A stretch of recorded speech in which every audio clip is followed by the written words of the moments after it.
اور کبھی سالن ہوتا تھا تو روٹی نہیں ہوتی، اور جب روٹی ہوتی تھی تو سالن نہیں ہوتا تھا، سوکھی روٹی کے ٹکڑے اللہ کے رسول پانی میں بھگو کر کھایا کرتے۔ اللہ کے رسول کے گھر کا یہ حال تھا۔ اور جب سالن نہیں ہوتا تو اللہ کے رسول سرکے میں روٹی ڈبو کر کے کھا، وہ بھی روز نہیں۔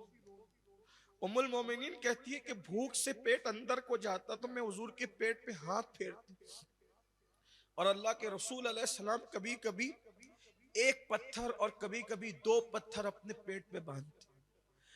جیسے وہ صحابی نے کھانا لا کے رکھا تو حضور نے کھانے کو دیکھا، صحابی نے کہا حضور کھائیں، آقا نے نہیں کھایا۔ کبھی کھانا دیکھتے کبھی ان کو دیکھتے، حضور کھائیں، آقا فرماتے ہیں کیسے کھاؤں، تمہارے دسترخوان پہ بیٹھا ہوں تو مجھے میری بیٹی فاطمہ کی بھوک یاد آ گئی، جتنے دن سے میں بھوکا ہوں اتنے دن سے میری بیٹی فاطمہ بھی بھوکی، تم نے تو میرے لیے انتظام کر دیا، میری فاطمہ کا کیا؟ اس کی حضور یہ آپ کا، آپ جو چاہیں کریں۔ فرمایا اگر اجازت دو تو کچھ کھانا میں پہلے فاطمہ کے گھر بھجوا دوں۔ حضور نے اجازت لی اور اس کے بعد ایک روٹی اور اس پر چند بوٹیاں رکھی اور صحابی سے کہا لے جاؤ پہلے میری بیٹی کو کھلا دو، اس کے بعد ہم کھائیں گے۔ یہ حضور علیہ السلام کے گھر کی بھوک کا حال ہے۔ اس کے بعد آپ اندازہ کریں جنگ خندق کے موقع پر، میں واقعہ نہیں بتاؤں گا صرف اشارہ دوں گا، بھوک اور غربت کی وجہ سے خودکشی کرنے کا ڈھونگ رچانے والوں سے کہتا ہوں یہ ہمیں سہارا نہیں دیتی، یہ چیز ہمیں سہارا نہیں دے سکتی ہے۔ یاد کرو آج تو بھیک مانگنے والے فقیر بھی دن میں 3 مرتبہ کھاتے ہیں، اور کونین کے مالک نے کتنی سادہ زندگی گزاری۔ میں اللہ کے رسول اگر چاہتے تو روز جنت کے خان حضور کے گھر پہ اترتے، لیکن یہ بھوک کی شدت برداشت کرنا صرف غریب امتیوں کے سہارے کے لیے تھی، یہ تکلیفوں کا اٹھانا ہمارے تسلی کے لیے تھا۔ اللہ اکبر۔ جنگ خندق کا موقع ہے، صحابہ کرام آتے ہیں اور آ کر کے اپنے پیٹ سے کپڑا ہٹاتے ہیں تو حضور دیکھتے ہیں کہ پیٹ پہ ایک پتھر بندھا ہے، پیٹ پہ پتھر باندھ کے صحابہ خندق کھود رہے ہیں اللہ کے دین کے لیے۔ تو صحابی نے جب پیٹ سے کپڑا ہٹایا تو ایک پتھر تھا، حضور نے زبان سے کچھ نہیں کہا، حضور نے جب اپنے پیٹ سے چادر ہٹائی تو حضور کے پیٹ پہ 2 پتھر بندھے ہوئے تھے۔ اندازہ فرمائیں یہ حالت ہے۔ تو اگر کوئی یہ کہتا ہے کہ میں غربت کی وجہ سے جو وہ تنگ دستی کی وجہ سے خودکشی کر رہا ہوں تو حضور علیہ السلام کی یہ زندگی کیوں یاد نہیں کرتے؟ اور ایک بات آپ کو بتا دوں، اگر آپ قرض کی وجہ سے پریشان ہو کر خودکشی کرتے ہیں تو یہ تاریخ کا بڑا سنہری باب ہے کہ وہ رسول جن کے غلاموں میں محمود غزنوی اور ایاز جیسے، شہاب الدین گوری اور خلجی جیسے لوگ جن کے غلاموں میں ہیں، بڑے بڑے بادشاہوں کو جس نے بھیک عطا کی ہے، اس رسول کی زندگی کا خوبصورت باب یہ ہے کہ جس دن اللہ کے رسول کا وصال ہوا تھا اس دن حضور کی زرہ ایک یہودی کے گھر میں گروی رکھی ہوئی تھی۔ اللہ کے رسول علیہ السلام کی زندگی کا یہ خوبصورت ترین باب ہے۔ مکمل مملکت اسلامیہ کا بانی، کئی شہروں پر ظاہری حکومت اور حقیقت میں زمین اور آسمانوں کا حاکم، جب دنیا سے جاتا ہے تو اس دن اللہ کے رسول کے اپنی خود کی زرہ ایک یہودی کے گھر میں قرض کی وجہ سے گروی رکھی ہوئی تھی، ایک کیفیت تھی۔ اور ایک بات سن لے، پھر اللہ کے رسول نے جب وصال فرمایا تو اللہ کے رسول کو نئے کفن میں بھی قبر انور میں آرام کے لیے نہیں لٹایا گیا، حضور کے بدن پہ جو کپڑے تھے انہی کپڑوں میں اللہ کے رسول علیہ السلام کو دنیا سے تشریف لے جانا ہوا۔ لاوارث میتوں کو بھی لوگ نیا کفن دیتے ہیں، لیکن کونین کے مالک نے بظاہر پرانے کپڑوں میں اس لیے دنیا سے جانا پسند فرمایا کہ غریب امتیوں کو سہارا دے سکے۔ یہ سیرت کا باب ہے۔ اب مجھے بتائیں کہ جس امت کا قائد اس شان کی زندگی گزارتا ہو اگر وہ امتی یہ کہے کہ ہم تنگ دستی اور غربت کی وجہ سے خودکشی کرتے ہیں تو میں سمجھتا ہوں کہ یہ کس طریقے سے جائز ہو سکتا ہے. پھر اس کے بعد خودکشی کا ایک باب اور کھلتا ہے کہ بیماری اتنی بدترین آ گئی لوگوں کو کہ تکلیف ہوئی، برداشت کے قابل نہیں ہوئی تو خودکشی کر لیا. آپ سے پوچھنا چاہتا ہوں کتنے بھی بیمار ہو، کیا جناب ایوب علیہ السلام کسی بیماری تمہیں ہے؟ بتائیں مجھے. حضرت ایوب جیسا بیمار تو کوئی بھی نہیں ہے دنیا میں، لیکن جناب ایوب پاک وہ صبر کے ساتھ، شکر کے ساتھ زندگی گزارتے ہیں.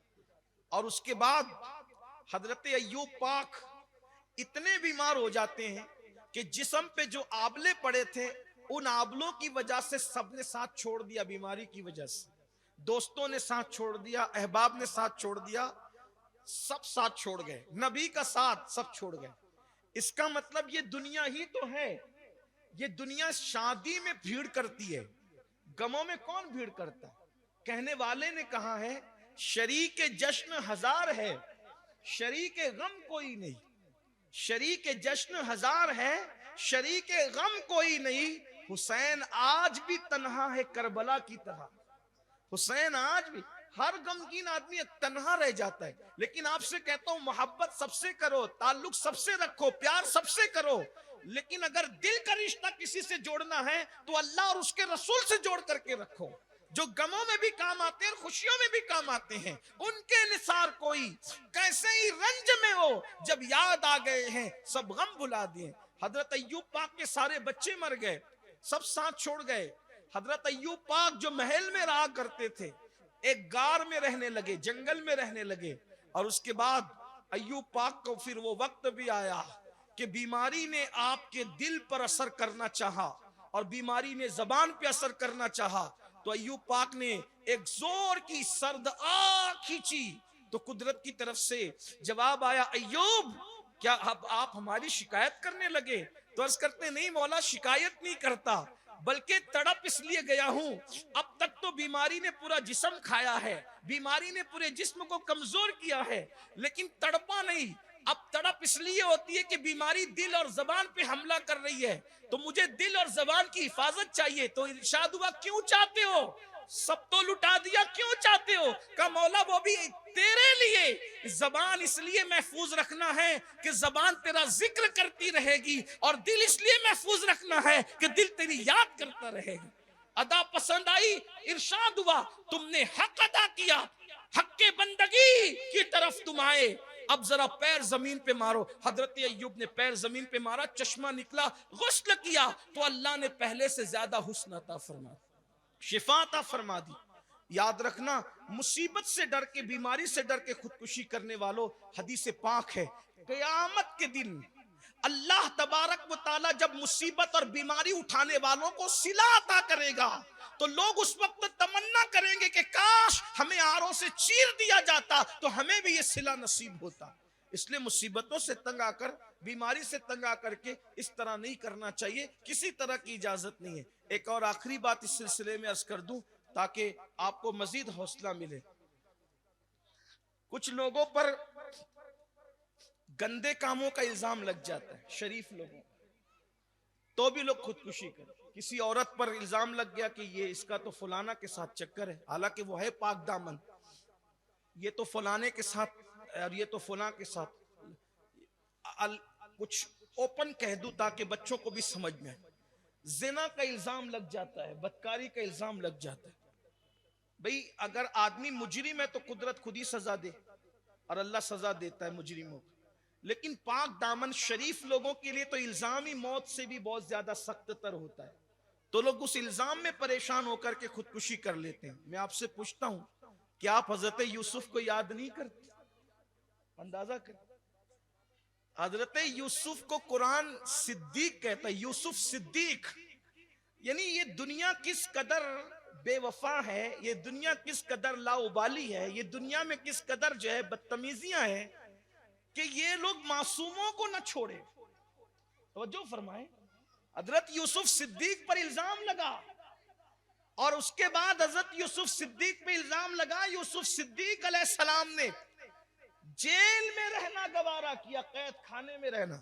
اللہ کے پیغمبر کو 10 سال تک کم و بیش جیل میں قید خانے میں رکھا گیا، الزام لگایا گیا، پورے مصر میں باتیں ہونے لگی، لیکن یاد رکھنا حضرت یوسف علیہ السلام یہی کہتے تھے، مولا الزام لگانے والے تو الزام لگاتے، تصفیہ میں تجھ سے چاہتا، تو صفائی پہ۔ اور پھر اللہ تعالیٰ نے کیسے حالات بنائے، یاد رکھنا اگر بندہ صبر کرے تو قدرت کی طرف سے امداد کیسی آتی ہے۔ اللہ نے حالات کیسے بنائے کہ اللہ اکبر، پورا مصر جو ہے وہ قحط کے خطرے میں آنے لگا اور اس پر قحط کا خطرہ منڈلانے لگا، تو اس کے بعد مصر کے بادشاہ نے کہا اس جوان کو بلاؤ، تو حضرت یوسف نے کہا اب وقت آیا ہے۔ ایک بات یاد رکھنا، کسی الزام کے لگنے پر صفائی پیش کرنا فوراً ضروری نہیں ہوتا، بلکہ وقت کا انتظار کرنا پڑتا ہے۔ حضرت یوسف علیہ السلام نے وقت کا انتظار کیا، اور جب انہوں نے کہا کہ جیل سے باہر آؤ، فرمایا میں ایسے باہر نہیں آؤں گا، جنہوں نے مجھ پر الزام رکھا تھا ان سب عورتوں کو بلا کر کے لاؤ اور ان سے پوچھو حقائق کیا ہے۔ تو تب وہ عورتیں بلائی گئی اور انہوں نے کہا یوسف تو بے قصور ہے، قصور تو ہمارا ہے۔ اور پھر حضرت یوسف علیہ السلام قید خانے سے نکل کر مصر کے بادشاہ بنائے گئے۔ اور بات آ گئی، کچھ لوگ اس لیے بھی خودکشی کرتے ہیں کہ وہ پیار اور محبت میں ناکام ہو جاتے ہیں، یہ بھی ایک چیز، ناکام ہو جاتے ہیں۔ میری بہنیں یہاں پر موجود ہیں، ساس کے تانے سے، سسر کے تانے سے، نندوں کے تانے سے وہ یہ قدم اٹھاتی ہے، یہ غلطی نہ کرو۔ ایک لڑکی نے گجرات میں گھر والوں کے تانوں سے خودکشی کی، کس کا کیا گیا، کس کا کیا گیا، اس کی اپنی جان گئی۔ اور اسلام تو یہی کہہ رہا ہے کہ خودکشی کرنے والوں کے لیے مدت و جہنم ہے، اس لیے تانوں سے بھی خوف نہ کریں۔ ایک بات آپ کو بتاؤں، دنیا تانا دیتی ہے، اللہ اس پر بھی تمہیں اجر عطا فرماتا، ثواب عطا فرماتا، بلکہ حدیث پاک میں آیا کہ جو حق پر ہونے کے باوجود جھگڑے سے پرہیز کرے، اللہ کے رسول فرماتے ہیں میں اس کو اپنے ساتھ جنت میں لے جاؤں۔ اس لیے چھوٹے موٹے جھگڑوں سے خودکشی کرنے کی کوشش نہیں کرنی چاہیے۔ تو میں جو بات عرض کرنے چلا تھا وہ بات اب اینڈ کی طرف جاتی ہے، ٹائم بھی مکمل ہوتا ہے، کہ کچھ لوگ محبت کرتے ہیں، ناجائز محبتوں میں مبتلا ہوتے ہیں، پھر اس میں ناکامی ہو جاتی۔ اول چیز تو یہ ہے کہ اسلام جس کو تم محبت کہتے ہو اس کی اجازت نہیں دیتا، یہ کوئی محبت نہیں ہے، شادی سے پہلے کسی بھی محبت کی اجازت نہیں ہے، جس میں سمجھتا ہوں کہ آج تقریباً 40-50% لڑکے اور لڑکیاں مبتلا ہیں فلمیں دیکھ کر، سنیما دیکھ کر، سیریل دیکھ کر، اور یہ فیشن بنائے۔ اور جتنے لوگ محبت میں مبتلا ہوتے ہیں 2% لوگ بھی اس میں کامیاب نہیں ہوتے، اور جو 2% اس میں بظاہر شادی بھی ہو جاتی ہے تو وہ شادی بھی مشکوک رہتی ہے، اس لیے کہ محبت سے ہوئی شادی میں اس کو بہو کی حیثیت سے معاشرہ کبھی قبول نہیں کرتا۔ جب وہ کسی شادی میں جاتی ہے، بچیوں کی خاص توجہ چاہتا ہوں، جب وہ شادی میں جاتی ہے تو عورتیں بات کرتی ہے کہ اس نے تو بھاگ کر شادی کی، یہ تو بھگوڑی ہے، اور یہ تو ایسی ہے، اس کو بہو کی حیثیت کبھی نہیں ملتی، اور پھر یہ تو وہ سہ لیتی ہے، لیکن جب وہ ماں بن جاتی ہے بیٹوں کی یا بیٹی کی، تو پھر لوگ کہتے ہیں کہ اس کے ماں باپ نے تو بھاگ کر اور پیار سے شادی کی تھی، اب اس کے بچے ہیں، جب ماں باپ ایسے تو اولاد کیسی ہوگی؟ تو یہ بڑی نادانی کی بات ہے۔ اس لیے محبت، جو پہلی بات تو میں کہتا ہوں محبت کی جائے، لیکن جس کو آپ نے محبت کا نام دیا وہ محبت ہے ہی نہیں، اس لیے کہ اگر کوئی پیشاب کو شربت کا نام دے دے تو پھر اس کو شربت کیسے قبول کیا جائے گا؟ اور ہمارے یہاں لا میرج کا کوئی تصور نہیں ہے، ہمارے یہاں ارینج میرج ہے۔ جس وقت جناب خدیجۃ الکبریٰ نے اپنی سہیلی نفیسہ سے کہا تھا کہ جا کر محمد سے گفتگو کرو کہ ہم ان کے ساتھ نکاح کرنے کے لیے تیار ہے، وہ کیا فرماتے ہیں؟ تو جب نفیسہ نے آ کر کے کہا تھا کہ آپ نکاح کیوں نہیں کرتے، تو فرمایا کہ میں نکاح کیوں نہیں کرتا، میرے پاس فی الحال تو خود کا مکان بھی نہیں ہے، تو میں کیسے نکاح کروں گا؟ تو کہا وہ انتظام ہو جائے گا، آپ نکاح کرے۔ تو کہا کس کے ساتھ؟ تو کہا خدیجہ کے ساتھ، آپ کیا کہتے ہیں؟ تو میرے آقا نے جو فرمایا تھا اس کا مفہوم پیش کر رہا ہوں اپنے الفاظ کے جامع میں، فرمایا شریفوں کا نکاح، شریفوں کے رشتے ایسے راستوں میں طے نہیں ہوتے، میرے چچا لوگ موجود ہیں، جا کر میرے چچاؤں سے بات کرو، اگر وہ اس کو قبول کریں گے تو میں بھی قبول کروں گا۔ اللہ کے رسول علیہ السلام اپنے چچاؤں پہ ڈال رہے ہیں، اللہ کے رسول مختار کائنات، مختار کل، اور حضور فرمانے کہ جس کا مفہوم یہ ہے کہ شریفوں کے رشتے رستے میں طے نہیں ہوتے، رستے میں طے نہیں ہوتے تو فیس بک پر کیسے طے ہو سکتے ہیں، انٹرنیٹ پر کیسے طے ہو سکتے ہیں، واٹس ایپ پہ کیسے طے ہو سکتے ہیں؟ آپ اندازہ فرمائیں یہ کیا بلا آ گئی ہے۔ ہنسنے کی بات نہیں ہے، بڑے دکھ کی بات ہے۔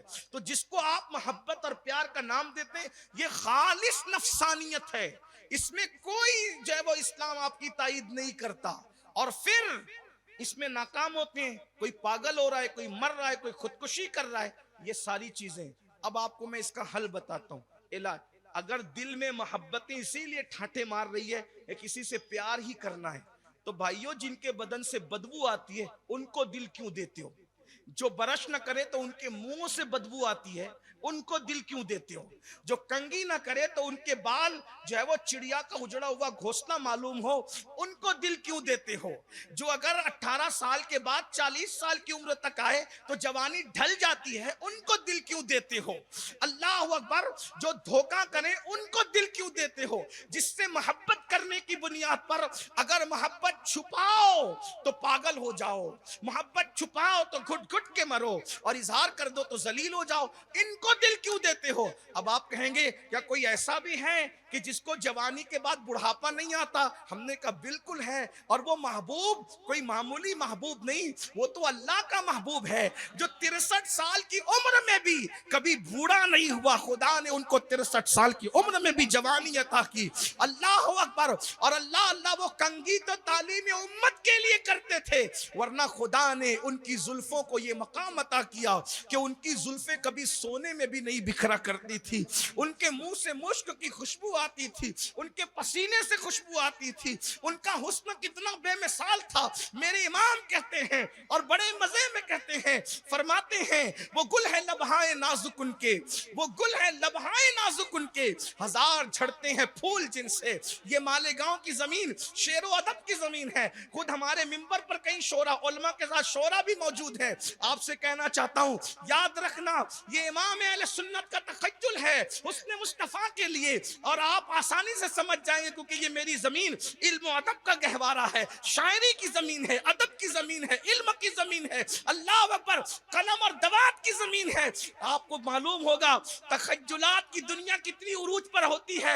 ایک بات یاد رکھیں، ہمیشہ یہ دنیا کا دستور ہے کہ گلاب ہمیشہ گلشن میں ہوتا ہے، کبھی گلشن گلاب میں نہیں ہو سکتا، یہ ناممکن ہے، یہ فطرت کے خلاف ہے، اس لیے کہ گلشن پورا سمٹ کر، کیونکہ گلشن کہتے اس کو ہے جس میں کئی طرح کے گلاب موجود ہو، بلکہ کئی طرح کے پھول موجود ہو، کئی طرح کے گل موجود ہو، اس کو گلشن کہتے ہیں۔ اللہ اکبر۔ پھولوں کے باغ میں اور گلشن میں فرق یہ ہے کہ جو پھولوں کا باغ ہوتا ہے وہ ایک ہی کوالٹی کے پھولوں کا باغ ہوتا ہے، لیکن جو گلشن ہوتا ہے اس میں گلاب بھی ہوتا ہے، چمیلی بھی ہوتی ہے، چمپا بھی ہوتی ہے، نسرین بھی ہوتی ہے، نسترن بھی ہوتی ہے، اور اس کے بعد کمل بھی ہوتا ہے۔ اللہ اکبر۔ کتنے پھولوں کے نام لیے جائیں، ورنہ پھولوں کے نام پر گفتگو تمام ہوگی تو کئی پھولوں کی کوالٹی کا جب وہ گلشن سجتا ہے تو گلشن ہوتا ہے، لیکن یاد رکھنا پھول گلاب کا گلشن میں ہمیشہ ہوتا ہے، پورا گلشن کسی گلاب میں سمٹ کر نہیں آتا، یہ ایک بات۔ دوسری بات یہ کہ پھول سے کبھی پھول نہیں جھڑ سکتے، پھول سے کبھی پھول نہیں جھڑ سکتے۔ امام احمد رضا کہتے ہیں، گلشن امام احمد رضا کے سائے میں بیٹھنے والوں، امام احمد رضا کہتے ہیں پھول سے پھول نہیں جھڑتے، لیکن میرا پھول ایسا ہے وہ گل ہے لبہائے نازک ان سے، ہزار جھڑتے ہیں پھول سے، وہ گل ہے لبہائے نازک ان کے، ہزار جھڑتے ہیں پھول جن سے۔ گلاب گلشن میں دیکھے بلبل، یہ دیکھ گلشن گلاب میں ہے، او بلبل تو گلشن میں گلاب تو دیکھتی ہے، آج ذرا دیکھ لے پورا گلشن اگر کسی گلاب میں سمٹ آنا ہے تو وہ محمد رسول اللہ کی ذات ہے، جس میں آدم کی آدمیت بھی ہے، نوح کی شجاعت بھی ہے، یوسف کا حسن بھی ہے، موسیٰ کا جلال بھی ہے، عیسیٰ کا زہد بھی ہے، ایوب کا صبر بھی ہے، داؤد کا لحن بھی ہے، اور اللہ پر اسماعیل کی قربانی بھی ہے۔ اگر اسماعیل کی قربانی مینا کے میدان میں چھری رکھ کر کے ہوتی ہے تو یہ اس نے وہ قربانی دی ہے کہ کربلا کے میدان میں پورا خاندان دیا ہے تو گویا کہ پورا گلشن سمٹ آتا ہے. تو یہ رسول اللہ کی ذات ہے. اور ان سے عشق کرو تو آدمی کبھی ہر عشق میں ناکامی، ان سے عشق کرو تو کبھی ناکامی نہیں. اس لیے کہ جب آدمی تھک کر عشق میں بیٹھ جاتا ہے تو حضور خود ہی تشریف لے آتے، منزل خود ہی آ جاتی ہے. آؤ نہ ان سے، بلکہ عاشق بے چین ہوتا ہے تو حضور نظر بھی آتے ہیں. عاشق تنہائی میں ہوتا ہے، حضور تسلیاں بھی دیتے ہیں. ہم نے عاشق بننے کی بات تو کی ہے، عاشق بن کر تو دیکھو. آئیے، مصیبتوں میں لوگ ساتھ چھوڑتے ہیں اور حضور جب مصیبتیں شباب پر ہوتی ہیں تو خود تشریف لے آتے ہیں. بڑا خوبصورت واقعہ یاد آ گیا، اسی پر بات ختم کرتا ہوں. اور نشے پر پھر کبھی گفتگو کر لیں گے، اس لیے کہ کئی گفتگو ہو چکی. لیکن آئیے، ایک نام ہے بڑا خوبصورت سا نام اسی ہند کی سرزمین پر ایک عاشق کا، شہید ملت مولانا سید کفایت اللہ کافی مراد آبادی، آزادی کے بہت بڑے ہیرو ہیں. جہاد کا فتویٰ جو انگریزوں کے خلاف پڑھا گیا تھا، کافی مراد آبادی اس میں پیش تھے. کافی کو مراد آباد کی جیل میں رکھا انگریزوں نے، اور اس کے بعد انگریزوں نے کہا کافی تم نے بغاوت میں حصہ لیا ہے. وہ جو 1857 کا انقلاب تھا جس کو انگریز غدر کہتا ہے، وہ کہا تم نے بغاوت میں غدر میں حصہ لیا ہے، ہم تمہیں پھانسی دیں گے. کافی نے کہا دے دو. آپ کہتے ہیں کتنا آسان ہے مرنا. میں نے کہا بالکل آسان اس لیے ہے کہ جو عشق کرتا ہے نا، اس کے لیے مدینے جانے سے زیادہ خوشی مر جانے میں ہوتی ہے. عاشق موت تو نہیں مانگتا لیکن موت سے ڈرتا بھی نہیں، وہ استقبال کرتا ہے موت کا. کیونکہ آقا ارشاد فرماتے ہیں الموت جسر یوصل حبیب الحبیب. موت ایک پل ہے جو محب کو محبوب سے ملا دیتا. جب میں لوگوں کو کہتا ہوں نا کہ مدینے جانے سے زیادہ خوشی مر جانے میں ہونا چاہیے تو لوگ مجھے دیوانہ سمجھتے. اللہ کرے ہو جاؤں. تو آپ کہیں گے مدینے جانے سے زیادہ مر جانے میں خوشی کیوں؟ میں نے کہا مدینے جاؤ تو گنبد نظر آتا ہے، مر جاؤ تو گنبد والا بے حجاب نظر آتا ہے. میرے امام کہتے ہیں جان تو جاتے ہی جائے گی، قیامت یہ ہے اب یہاں مرنے پہ ٹھہرا ہے نظارہ تیرا. جان دے دو وعدہ دیدار پر، نقد اپنا دام ہو ہی جائے گا. دراصل ہم عاشق بنے نہیں ہیں، اس لیے جو ہے ہم چندی چور معاملہ کرتے ہیں اور ہم ٹامک ٹوئیاں کرتے ہیں. لیکن عاشق بن کے دیکھو تو موت میں بھی ایک حسن نظر آئے گا. اللہ اکبر. تو کافی نے کہا، سیدی کافی مراد آبادی کہتے ہیں ٹھیک ہے بھئی پھانسی دینی ہے دے دو، لیکن ہم تو انگریزوں سے صلح نہیں کر سکتے، دے دو پھانسی. انہوں نے کہا دے دو، لیکن ان سے پوچھو آخری خواہش کیا ہے. ہائے ہائے، دیکھو دل کہاں لگانا تھا ہم کہاں لگا بیٹھے. آخری خواہش کیا ہے؟ کہا آخری خواہش یہ کہ پھانسی پہ جانے سے پہلے ایک نعت لکھنا چاہتا ہوں. ایک نعت لکھنا ہے مجھے پھانسی پہ جانے سے. ٹھیک ہے لکھ لو. تو آپ نے وہ نعت لکھی تھی، بڑی خوبصورت ہے، میں نے کئی بار مجمع میں پڑھی ہے. وہ نعت ہے کوئی گل باقی رہے گا نہ چمن رہ جائے گا. ہمیں مار ڈالنے والوں تم بھی نہیں رہو گے. کوئی گل باقی رہے گا نہ چمن رہ جائے گا، پر رسول اللہ کا دین حسن رہ جائے گا. اور پھر ان کو چیلنج کرتے ہوئے کہا جا رہا ہے اطلس و کم خواب کی پوشاک پہ نازا نہ ہو، اطلس و کم خواب کی پوشاک پہ نازا نہ ہو، اس تنے بے جان پر خاکی کفن رہ جائے گا. ہم سفیر و باغ میں ہے کوئی دم کا چہچہا، بلبلیں اڑ جائے گی سونا چمن رہ جائے گا. جو پڑے گا صاحب لولاک کے اوپر درود، جو پڑے گا صاحب لولاک کے اوپر درود، آگ سے محفوظ اس کا تن بدن رہ جائے گا. آگ سے محفوظ اس کا تن بدن رہ جائے گا. اور نام شاہان جہاں مٹ جائیں گے لیکن یہاں، نام شاہان جہاں مٹ جائیں گے لیکن یہاں، حشر تک نام و نشان پنجتن رہ جائے گا. اور سب فنا ہو جائیں گے، سب فنا ہو جائیں گے. کافی وہ لیکن حشر تک نعت حضرت کا زبانوں پر سخن رہ جائے گا. کافی نے جب یہ نعت لکھی تو انگریزوں کو غصہ آیا، کہا اس کو ایسے نہیں ماریں گے، بڑا عاشق بنتا ہے. انہوں نے استریاں لی. اس زمانے میں کوئلے کی استریاں ہوتی تھی. استریاں لے کر اس میں کوئلے بھرے اور کوئلے بھڑکا کر کے کافی مراد آبادی کے بدن پر گرم گرم استریاں چلائی. تو جب استریاں گرم گرم چلائی تو کوئی تو تھا نہیں، جیل کا ماحول تھا. کافی نے کہا کسے پکارے؟ آواز جس تک جا سکتی اسی کو پکار سکتے ہیں. میرے امام کہتے ہیں واللہ وہ سن لیں گے، فریاد کو پہنچیں گے. اتنا تو ہو کوئی کہ آ کرے دل سے، اتنا تو ہو کوئی کہ آ کرے دل سے. جب استریاں چلی ہے تو کافی نے کہا تھا اغثنی یا رسول اللہ، اغثنی یا، آنکھ بن کے کہا اغثنی یا رسول اللہ. اور جب درد کے بعد آنکھ کھلی ہے تو حضور کو اپنے سامنے موجود پایا ہے. اللہ کے رسول کو اپنے سامنے موجود پایا عالم بیداری میں تو کافی رو پڑے. کہا حضور میں نے بہت دیر کر دی, اگر مجھے پہلے پتا ہوتا کہ اتنی مصیبت اٹھا کے آپ نظر آتے ہیں تو میں بہت جلدی استری اپنے بدن پہ پھروا لیتا تاکہ آپ کا جلوہ نظر آ جاتا. یہ ہے حضور کا عشق, یہ ہے حضور کی کس کو ہیرو کو, ہیروئن کو, لڑکیوں کو, لڑکوں کو دل دیا جا رہا ہے. اور آپ سے کہتا ہوں اس میں ناکام ہی ہونا ہے. آؤ حضور کو دل دیں. جس کو چھپا لو تو چھپانے والا ویسے کرنی بنتا ہے, اور اگر بتا دو تو بتانے والا بلال حبشی بنتا ہے. آئیے حضور کے عشق کی طرف تو خودکشی سے نجات ہوگی. مزید خودکشی کی بہت ساری وجوہات ہیں, انشاءاللہ یہ ایک محفل ہی اس کے لیے کافی نہیں ہے. ہم انشاءاللہ مزید اس پر گفتگو کریں گے, اور جتنی خودکشی کی وجوہات سامنے آئے گی اس سب کا مداوع سیرت النبی کی روشنی میں پیش کریں گے. بتائیے کیا یہ سب سن کر کے دل مضبوط نہیں ہوتا کہ ہم کس نبی کے ماننے والے ہیں؟ ہمارے پاس کہ اللہ تعالیٰ توفیق دے. گفتگو کے درمیان اگر کوئی غلطی ہو تو اللہ تعالیٰ معاف فرمائے.